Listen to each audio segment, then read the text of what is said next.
Hey guys! So today is Tuesday, June 2nd. I'm so excited that it's finally officially summertime almost, but it's crazy because for all of you who are out east, you know it's like 50 degrees outside and freezing. I wore this today and was like shivering all day when I was out walking around the city. Crazy, but at least we don't have the sweltering humidity, so thank God for that. So I am so excited to be making my third video already in this series, and I cannot thank you guys enough for those of you who have been watching and who are responding already to the topics that I have been discussing. Thank you so much for participating in the discussion and spreading the word and really embarking with me on this mission to change the world. Thank you so much. I cannot express to you how happy I am that I'm getting these wonderful responses from all of you. Last week, if you guys tuned in, I made a video called The Courage to Pursue Your Dreams. And I was so touched by some of the messages that I received after making that video, and how people were saying that because of that video and because of what I was saying and the words that inspired me, they want to go out and inspire others. So that is so exciting. And that's really what this is about. What I say are words that have inspired me, and I want my words to inspire you, and then your words could inspire others. So that's what all of this is about, and I'm so glad to see you all returning again to embark with me on this amazing, crazy, wonderful mission. So thank you. Today's topic, as you can see, is entitled Raise Your Voice. And it took me a while to really pinpoint what I wanted to call this topic, because it really could be called so many different things.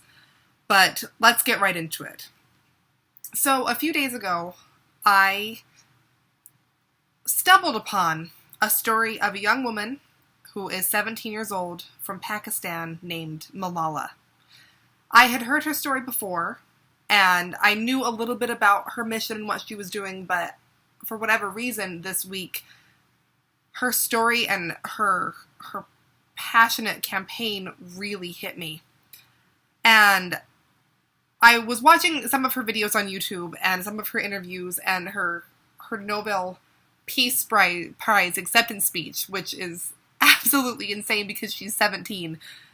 And it's so wonderful. I'm so happy to see a young woman like herself winning such an amazing award. And watching her speech led me to her book. Now, this is the cover of her book. It's called I Am Malala. It was written by herself, and it's wonderful. It's really wonderful. And I don't know if any of you are familiar. I'm sure some of you are familiar, especially maybe some of the girls who are watching this, but Malala, is an advocate for children's education, especially girls' education, all 12 years in third world countries, in all over the world. She is an advocate for free, quality education for every child in the world. And I just love it. I love it so much. I love what she says. I love what she's talking about, because it's something that I am also passionate about. And so it's just so wonderful to see other people having a stage that is being heard across the world. A little bit of backstory about Malala. She grew up in a valley called Swat in Pakistan, and she lives with her father and mother, and she has two brothers. And throughout her childhood, she experienced the invasion of the Taliban in the Middle East region in general, but also specifically in her valley of Swat. And her father is an academic. He's a school teacher, and it was his dream all his life to open up a school for everyone, boys and girls. And he eventually achieved that dream.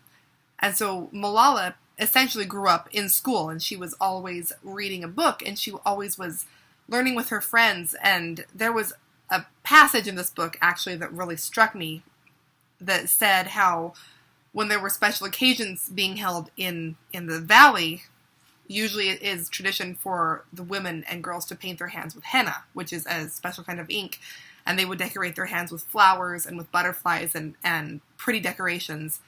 But Malala and her friends would decorate their hands with mathematical equations and calculus problems and chemical formula, because they had such a thirst for knowledge that they just wanted to be around it all the time. They wanted to learn and they wanted to grow because they knew that their future was in that classroom.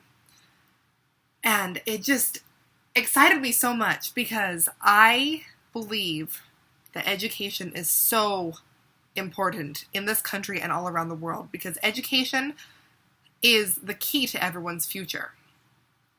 It is very frustrating for me as you guys know, I love reading.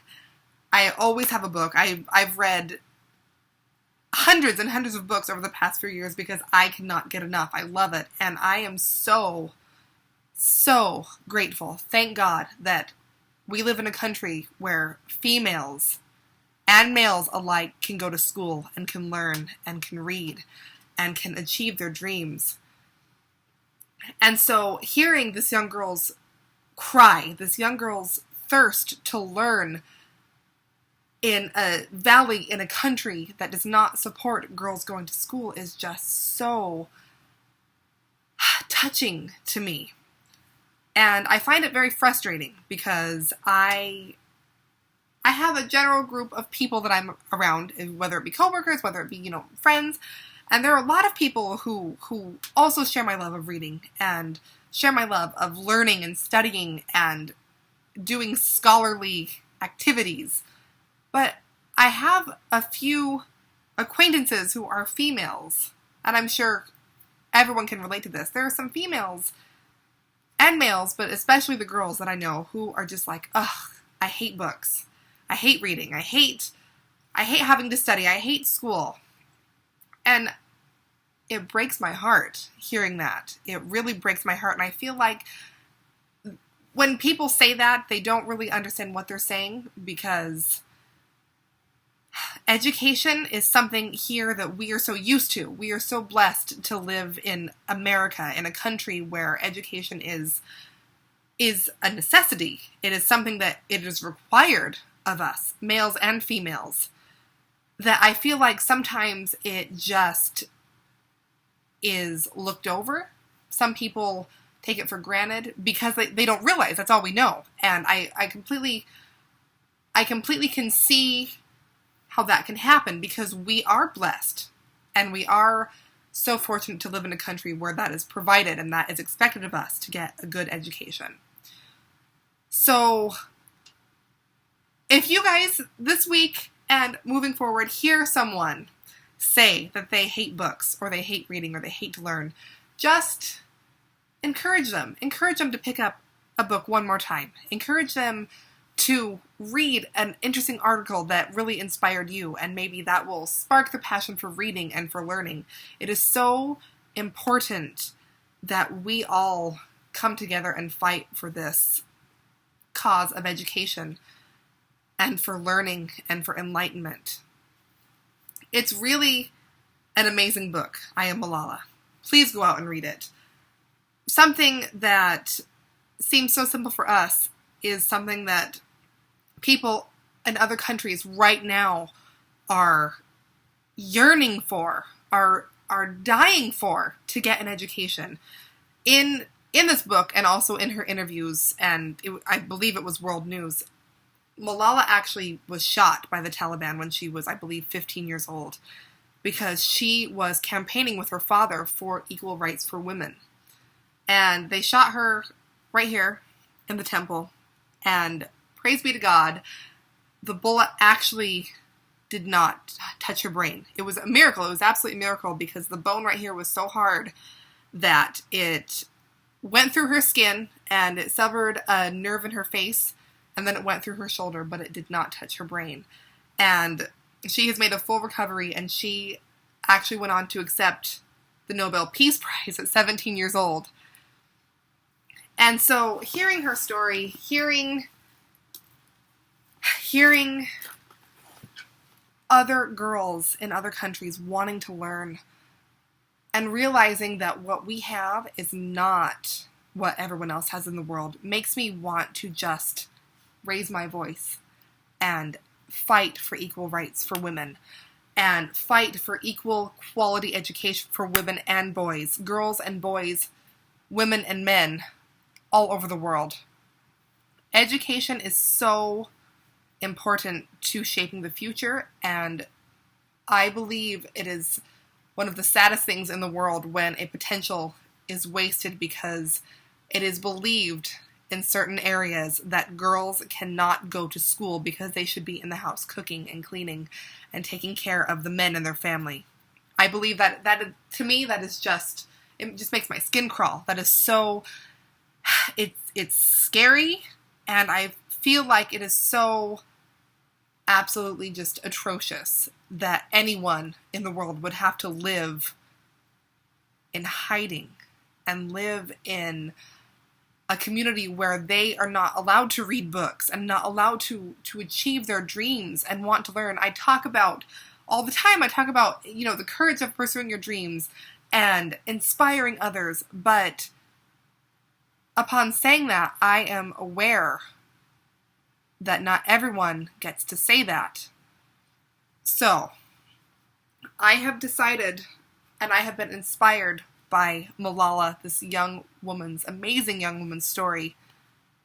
I want to be a voice for those who do not have a voice. I want to be a voice for those girls out there who cannot afford books and cannot afford to go to school because they have to take care of their families and because they're not allowed to go to school because they have to stay in the house and stay hidden from the world. I want to be a voice for those people out there who thirst for education and thirst to achieve their dreams. I'm asking all of you today to join me in raising up our voices and speaking for those who cannot speak for themselves. Please, in honor of Malala's efforts, in honor of everything that she is fighting for and everything that other girls in other countries are also fighting for, pick up a book today and appreciate the fact that you have the ability to read and to learn and thrive. Appreciate it. Please don't take it for granted. Hear these words. Hear the words of what I'm saying and the words of what other girls are saying. Appreciate education. Know the gift that it is. Know that it is such a privilege for us to be able to learn and to achieve our goals and to change the world. Let's all raise up our voices together and fight for everyone in the world who wants to gain knowledge. I'm going to post the link for this book down below, I Am Malala, and also her campaign website is malala.org, so I will post that as well. And I would love to hear from you guys this week in just how you were also inspired to change the world through Malala's story and how you also benefit from glorious education and how you want to use your privileges and your education to help others as well. I want to hear from you guys, okay? So let's definitely make a pact that we are going to raise up our voices together and fight for equal rights for men and women, equal education for everyone. I love you guys. Mwah. Talk to you next week. Bye.